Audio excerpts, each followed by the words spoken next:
If there is one Joe Gibbs Racing driver on the board that I think has a little value, Elliot, I think it's Chase Briscoe, right? 25-1. He's someone I think will win a race next regular season.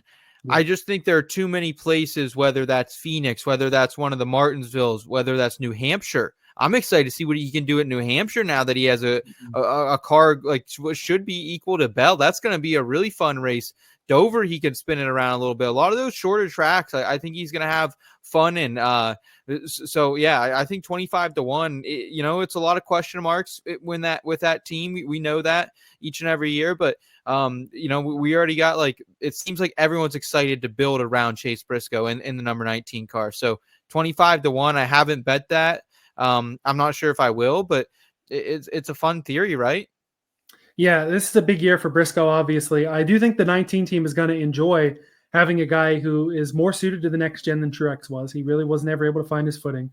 A guy that's not, Truex, he was getting into the latter years of his career. We know more often than not he probably wanted to be out on a fishing boat in Jersey rather than be in that car.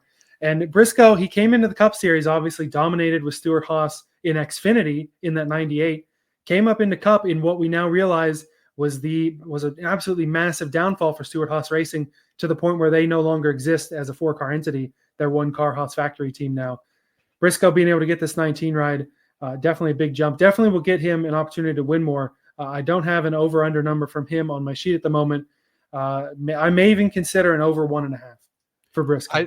I do think he's got good enough tracks that I feel like you can definitely see him in victory lane more than once next year. If we could get some high plus ones, you know what I mean, like a plus 175, maybe a plus 180 on that, I would take the over. I really believe in this guy. I think he's super talented, and I think it's like you said, like when he got up there, we just didn't realize it was like the beginning of the end of SHR. Really, that's really what it was, Yeah. And it was just a couple years of consistent declining. The first year he got there, they were still good. The year after that, he's the one. Were they even still good in at the very? I mean, they certainly weren't what they were even in 20 with Harvick winning a bunch of races.